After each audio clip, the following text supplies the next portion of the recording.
I stood in my kitchen staring at a credit card statement that showed $47,000 in charges I never made. Designer handbags, luxury vacations, jewelry I'd never seen, and every single purchase had been made by my own children, the ones I'd trusted with emergency access to my accounts. When I canceled the cards and filed fraud charges, they didn't apologize. They showed up at my door with a lawyer ready to destroy me, but they had no idea who they were really dealing with. My name is Vivian, and I'm 72 years old. Before I tell you what happened next, drop a comment and let me know where you're watching from. I love connecting with all of you. Now, let me take you back to where this nightmare began, because the betrayal I'm about to share changed everything I thought I knew about my own family. I raised 3 children as a single mother after my husband passed away when I was 45. Michael was my oldest at 50 now, followed by Jennifer at 47 and Daniel at 44. I worked 2 jobs for years, bookkeeping during the day and weekend shifts at a hospital cafeteria, to put all 3 through college. I never remarried. Every spare dollar went toward their education, their weddings, their first homes. I told myself that was what good mothers did. They sacrificed. By the time I retired at 68, I'd saved carefully. I had my pension, some modest investments, and about $180,000 in savings. Not wealthy by any means, but comfortable. I could finally breathe. I could finally stop counting every penny and maybe take a trip once a year, buy books without guilt, donate to my church without calculating whether I'd have enough left for groceries. The trouble started about 8 months ago, during Sunday dinner at Michael's house. All 3 of my children were there with their spouses, and the conversation turned to emergency preparedness. Michael, who works in insurance, brought up the importance of having backup plans. "Mom, what would happen if you had a medical emergency and couldn't access your accounts?" he asked, passing me the mashed potatoes. "We've been worried about you living alone." I'd been living alone for 27 years, perfectly capable, but I understood his concern. Jennifer chimed in immediately. "He's right, Mom. What if you're in the hospital and need someone to pay bills or handle urgent expenses? You should add us as authorized users on at least 1 or 2 of your credit cards, just for emergencies." Daniel nodded enthusiastically. "It's just a safety net. We'd never use them unless you absolutely needed us to. But God forbid something happens, at least we could take care of things for you." They made it sound so reasonable, so caring. I had 3 credit cards. One I used regularly for everyday expenses with a $15,000 limit, one for larger purchases with a $20,000 limit, and one I kept for true emergencies with a $25,000 limit. The idea of my children having access to help me if I was incapacitated seemed sensible. "I suppose that makes sense," I said slowly. "Just for emergencies, though." "Of course, Mom," Michael assured me, his hand on my shoulder. "Only emergencies." Within a week, I'd added all 3 of them as authorized users on all 3 cards. They each received their own cards in the mail. I remember Jennifer calling to thank me, telling me how much peace of mind it gave her knowing she could help if I needed it. I felt like a responsible parent planning ahead. The first unusual charge appeared 6 weeks later.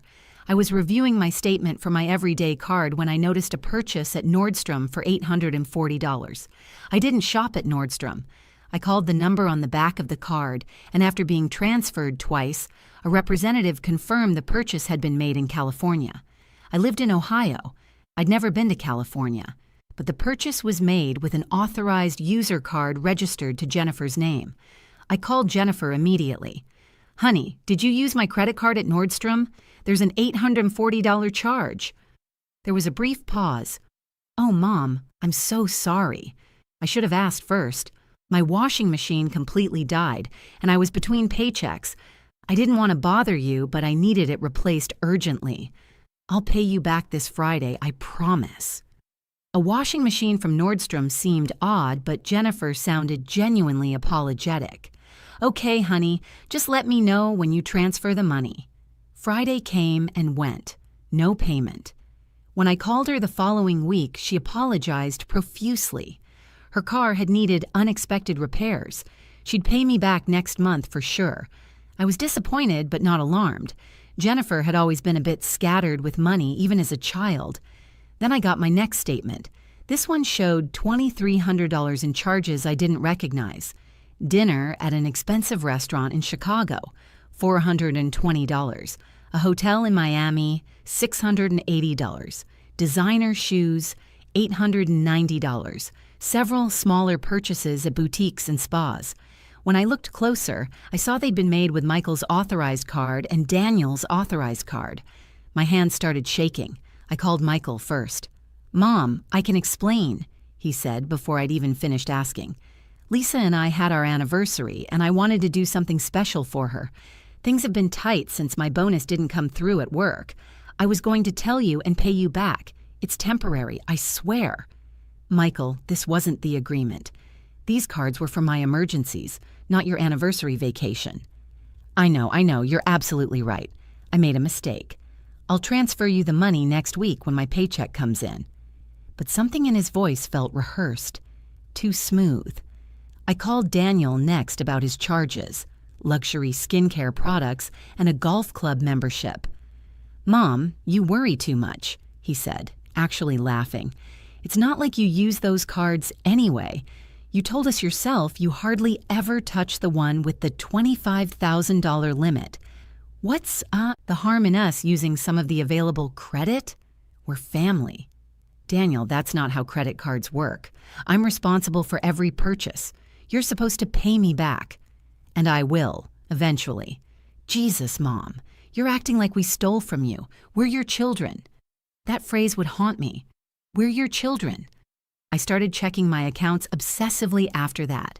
Every day I'd log in and review transactions, and every day there were more charges. Jennifer bought a designer handbag for $3,200. Michael booked another trip, this time to Las Vegas for $4,100. Daniel purchased a luxury watch for $5,800. None of them paid me back, not a single dollar. When I confronted them individually, I got excuses. Jennifer was dealing with unexpected dental work. Michael's company was restructuring and he was stressed. Daniel's wife had medical expenses. Always something. Always a reason why they couldn't repay me but could make new purchases. "Mom, we'll settle up eventually," Michael said when I called him, my voice shaking with anger. "Why are you being so uptight about this? You have good credit. You're not even using this money. We need it more than you do right now." "I worked 50 years for this security," I said. "This isn't your money to need."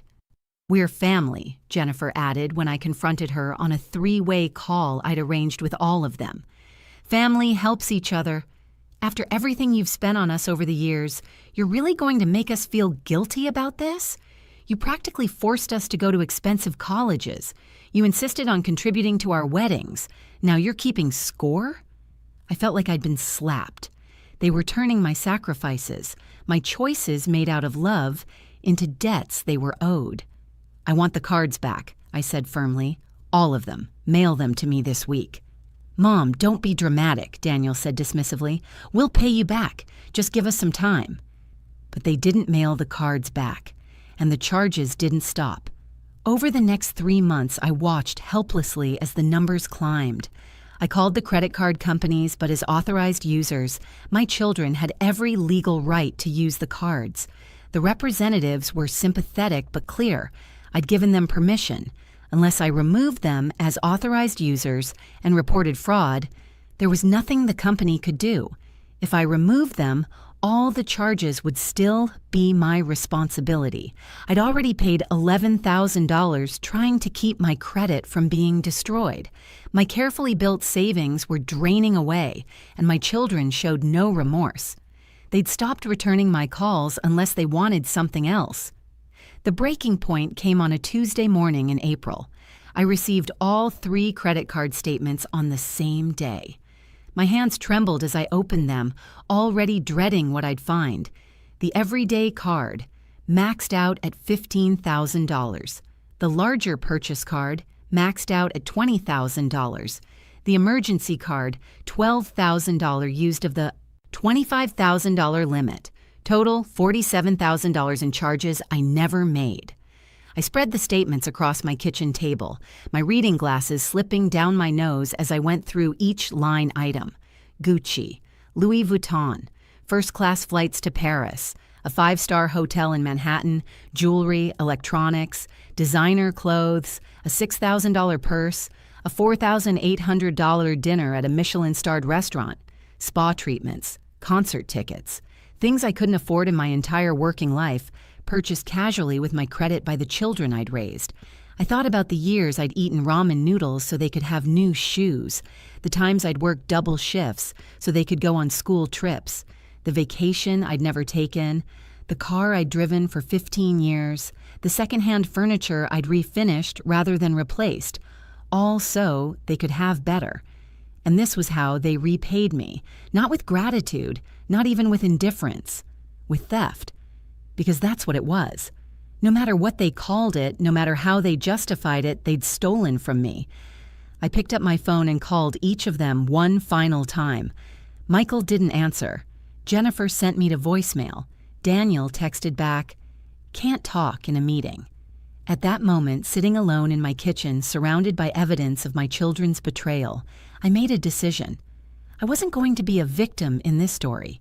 I'd spent my whole life being soft, being understanding, being the mother who sacrificed and forgave. Where had it gotten me? I called my bank first and put a fraud alert on all my accounts. Then I called each credit card company and did 3 things. I reported every single charge made by the authorized users as fraudulent. I removed all 3 children as authorized users, effective immediately. I canceled all 3 credit cards and requested new account numbers. The representatives warned me this would trigger investigations. I told them to investigate away. I filed police reports that same afternoon, walking into my local precinct with all 3 statements, account records, and printed emails showing my children's refusal to repay me. "Ma'am, you understand this means your children could face criminal charges?" the officer asked, looking at me with concern. "I understand perfectly," I said. "They've committed fraud. They've stolen nearly $50,000 from me. The fact that they're my children doesn't change what they did." I thought filing the reports would bring relief. Instead, it brought war. Michael called me at 11 o'clock that night, his voice cold with rage. "What the hell did you do, Mom?" "I protected myself from thieves," I said calmly, though my heart was racing. "We're your children. You filed criminal charges against your own children. Do you know what this could do to our careers? Our reputations? Do you know what you've done to my financial security, my retirement, my peace of mind? We were going to pay you back." "When, Michael? You've had months. You've had every opportunity. Instead, you maxed out my cards and bought yourself luxury items I could never afford." Jennifer called minutes after Michael hung up. She was crying, her voice high and panicked. "Mom, the police called me. They said you're pressing charges. How could you do this to me? I'm your daughter. And I'm your mother who you stole from without hesitation. We didn't steal. You gave us those cards. For emergencies, not for designer handbags and vacations." "I can't believe you'd do this to your own family," she sobbed. "Wait until everyone finds out what kind of mother you really are." Daniel's message came via text, laced with venom. "You're destroying this family over money. You're pathetic. We'll never forgive you for this. Don't expect to ever see your grandchildren again. If you're watching this and thinking about subscribing to hear how this turns out, please hit that button now. You're going to want to see what happened next. I thought the worst was over. I was wrong." 3 days after I filed the police reports, my doorbell rang at 8 in the morning. I opened it to find all 3 of my children standing on my porch with a man in an expensive suit holding a leather briefcase. "Mrs. Vivian Patterson?" the man asked. "My name is Gregory Walsh. I represent your children. May we come in?" My stomach dropped, but I stood my ground. "No, you may not." "Mom, we need to talk," Michael said, his jaw tight. "You've made a serious mistake. The only mistake I made was trusting you." Gregory Walsh smiled, but it didn't reach his eyes. Mrs. Patterson, I advise you to reconsider your position. My clients are prepared to pursue legal action against you for defamation, emotional distress, and abuse of process. You filed false police reports accusing them of fraud when they were explicitly authorized to use those credit cards. They were authorized for emergencies, not personal shopping sprees. Authorization is authorization, legally speaking, Walsh continued. There was no written contract limiting how they could use the cards. Your credit card agreements show them as authorized users with full privileges. By filing criminal charges, you've subjected them to public humiliation, professional damage, and severe emotional distress.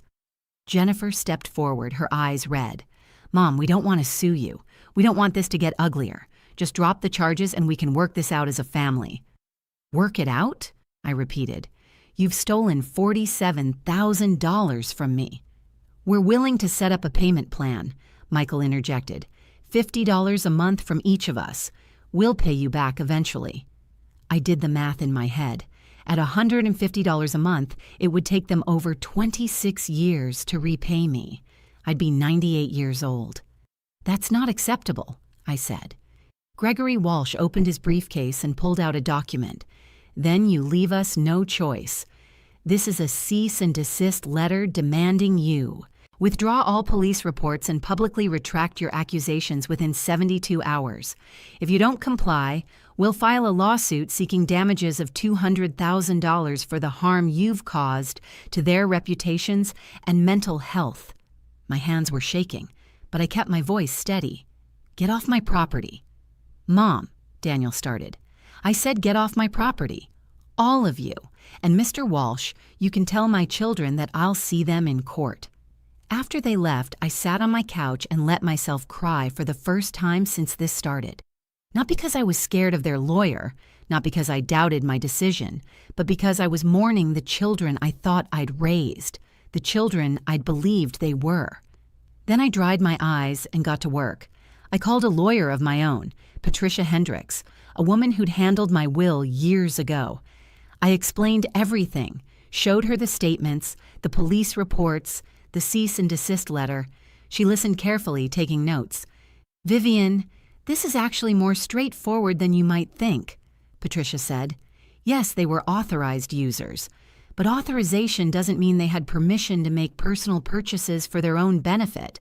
The credit card agreement you have with the company is for your use. Authorized users are meant to act on your behalf, not enrich themselves. But they have a lawyer saying... They have a lawyer trying to bully you into dropping charges, Patricia interrupted. This Gregory Walsh is probably charging them a fortune to write scary letters. The truth is, they have very little legal ground to stand on. The credit card companies will cooperate with the fraud investigation because they don't want to be held liable either, and your children's own spending patterns prove they weren't making emergency purchases on your behalf. She paused. But I need to ask you something. Are you sure you want to pursue this? These are your children. This will likely destroy your relationship with them. I thought about that question. Really thought about it. They destroyed the relationship when they decided I was an ATM machine instead of their mother, I said finally. I spent decades putting them first. I sacrificed everything for them. And the moment I needed them to be decent human beings, to show basic respect for what I'd worked for, they chose designer purses and luxury vacations instead. What relationship is there left to destroy? Patricia nodded. Then let's fight back. Over the next 6 weeks, Patricia worked with the police and the credit card companies to build a comprehensive case. What we discovered was even worse than I'd imagined. The credit card companies provided detailed records of every transaction. Michael had used my cards to fund a gambling habit I never knew about. Over $18,000 in charges at casinos and online betting sites. Jennifer had purchased luxury items and then resold many of them online for cash, essentially laundering money from my credit. Daniel had added his girlfriend as an additional user on one of my accounts without my knowledge, and she'd run up $6,000 in charges at stores I'd never heard of. They'd also lied about their financial situations. Michael had received his bonus from work. He'd used it for a down payment on a boat. Jennifer's unexpected dental work was actually cosmetic veneers she'd wanted for years. Daniel had no medical expenses. His wife had left him 3 months ago, and he'd been using my money to fund his newly single lifestyle. The police investigation revealed they'd discussed their plan in a group text thread. Jennifer had written, "Mom's not even using this credit. We're not hurting anyone." Michael responded, "She'll never know if we keep it under control." Daniel added, "And if she does find out, what's she going to do? Disown us? She'd never." They'd calculated my love for them as permission to steal. They'd weaponized the fact that I was their mother. Patricia presented all of this evidence to the district attorney's office. The DA assigned a prosecutor named Helen Reeves, a woman in her 50s who listened to my story with increasing anger. "Mrs. Patterson, I'm going to be very direct with you," Helen said. "Your children committed clear financial exploitation of a vulnerable adult. In this state, that's a felony. They coordinated their theft. They lied to you repeatedly. They showed no remorse. They tried to intimidate you with legal threats. This is textbook elder financial abuse." "I'm not vulnerable," I protested. "I'm perfectly capable." "Vulnerability isn't about capability," Helen explained. "It's about the relationship. They exploited their position as your children, people you trusted implicitly, to steal from you. That's what makes it abuse." Gregory Walsh sent another letter, this time offering to settle. My children would plead guilty to misdemeanor charges, pay restitution of $10,000 total, and complete community service. In exchange, I'd agree not to pursue civil damages. Patricia looked at me. "It's your decision."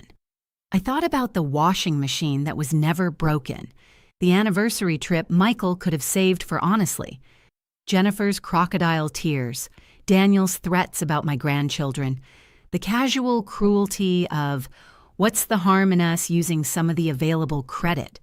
"No," I said. "No deal." The preliminary hearing was held in August.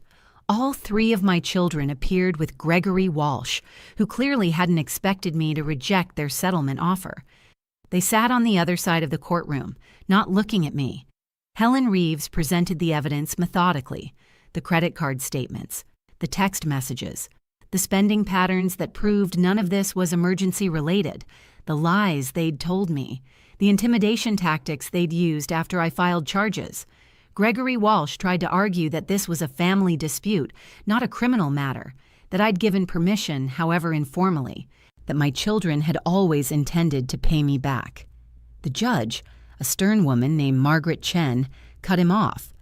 "Mr. Walsh, intention means nothing when your clients maxed out their mother's credit cards, buying luxury goods for themselves. The evidence is clear. This wasn't a misunderstanding. This was systematic theft." The judge ruled there was sufficient evidence to proceed to trial. She set bail at $50,000 for each of my children, $150,000 total. Gregory Walsh objected strenuously, but the judge was unmoved. These defendants showed premeditation, coordination, and a clear intent to exploit their mother's trust, Judge Chen said. They showed no remorse and actually attempted to further victimize her with legal threats. I consider them a financial danger to the victim. Bail stands. I watched my children's faces as the reality set in. Jennifer started crying. Michael looked like he might be sick. Daniel stared at me with pure hatred. They each posted bail within hours. I later learned they'd borrowed money from their in-laws, who were horrified by what they'd done. Gregory Walsh tried one more time to negotiate a plea deal. Helen Reeves refused. "Your clients had their chance," she told him. "They rejected it when they showed up at Mrs. Patterson's home with legal threats instead of restitution. We're going to trial." The trial began in October, on a cold Monday morning. The courtroom was smaller than I'd expected, and there were only a handful of people in the gallery. Some reporters, a few curious observers, my children's spouses looking miserable. Helen Reeves built her case piece by piece. She called representatives from each credit card company, who testified about the charges, the authorization process, and how authorized user accounts were meant to function. She introduced the text messages where my children discussed their plans. She showed receipts for luxury items, the handbags, the watches, the vacation packages. Then she called me to the witness stand. I'd been dreading this moment, but Patricia had prepared me well. Helen asked me about my relationship with my children, about why I'd added them as authorized users, about how I'd discovered the charges. I spoke slowly, clearly, looking at the jury as I answered. I trusted them completely, I said. They're my children. When they asked to be added to my cards for emergencies, I never imagined they'd use that access to steal from me. I spent 50 years building financial security. I worked 2 jobs. I sacrificed constantly, and they took it in 3 months to buy things they wanted but didn't need. Gregory Walsh cross-examined me, trying to make it seem like I'd been unclear about the terms, that emergency was ambiguous, that I'd been negligent in not monitoring the accounts sooner. Mrs. Patterson, isn't it true you rarely check these credit card statements? He asked. I trusted my children not to steal from me, I replied. That's not negligence. That's parenting. But you gave them the cards with no written restrictions. Mr. Walsh, if I gave you my house keys to water my plants while I was away, would you think that gave you the right to move in and sell my furniture? I interrupted. Authorization for a specific purpose isn't authorization for anything you want. Several jurors nodded. Gregory Walsh moved on quickly. When my children testified in their own defense, I watched them carefully. Michael claimed he genuinely believed I wouldn't mind, that our family had always shared resources. Jennifer cried and said she'd made mistakes but never meant to hurt me. Daniel was defiant, insisting I was vindictive and cruel for pressing charges over family matters. None of them apologized. Not once during the entire trial did any of them look at me and say they were sorry. The jury deliberated for less than 4 hours. On the count of financial exploitation of a vulnerable adult, how do you find the defendant, Michael Patterson? Guilty.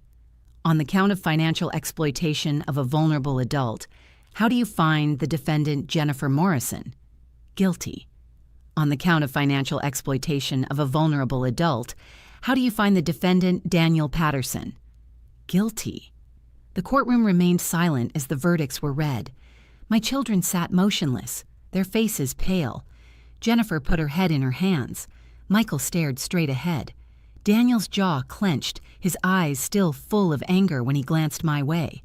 Judge Chen scheduled sentencing for 3 weeks later. As the bailiffs led my children out of the courtroom, Jennifer finally turned to look at me. I don't know what she expected to see. Regret, maybe, or sadness. But I felt nothing except the cold certainty that this was justice. Patricia touched my arm. You did it.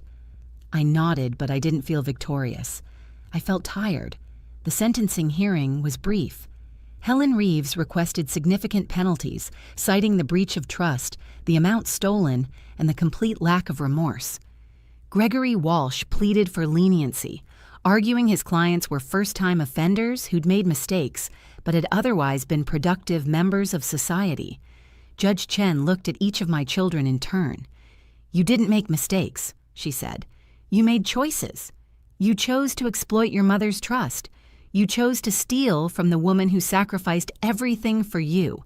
You chose to max out her credit cards buying luxury items while she watched her retirement savings disappear.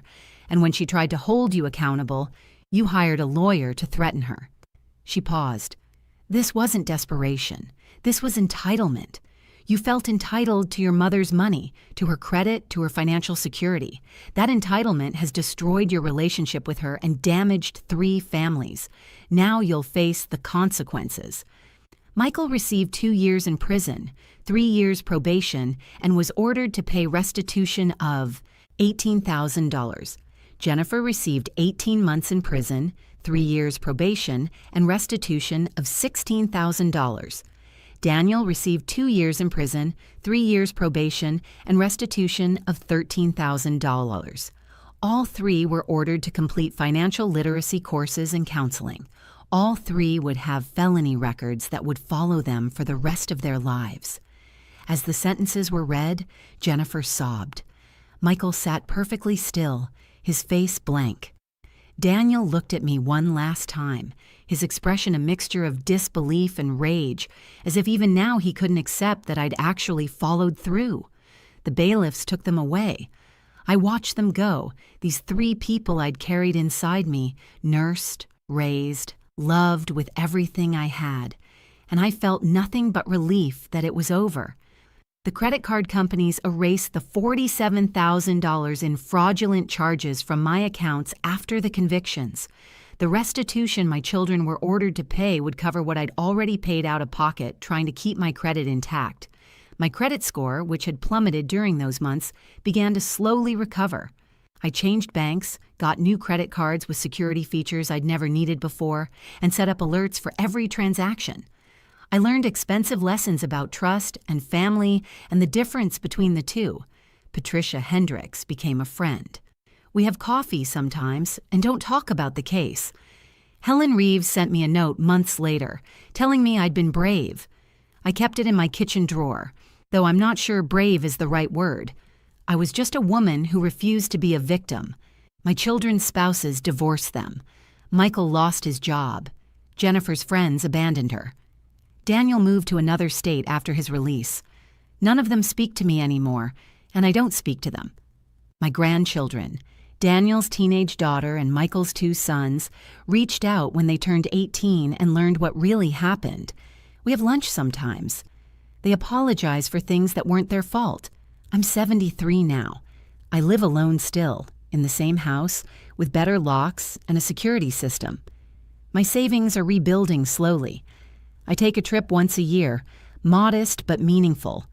I donate to charities that help elder abuse victims. I have friends at church who know my story and don't pity me for it. People ask sometimes if I regret pressing charges against my own children. The answer is simple. I regret raising people who thought stealing from their mother was acceptable. I regret that they felt entitled to what I'd worked for. I regret that they valued luxury items more than integrity. But I don't regret holding them accountable. Not for 1 second. Because the truth is, the real betrayal wasn't the money. It was the moment I realized my children saw me as someone to exploit rather than someone to love. That's what I lost. And that's what I fought to preserve in myself, the knowledge that I deserved better, even from my own family. The worst part wasn't taking them to court. It was realizing I had to.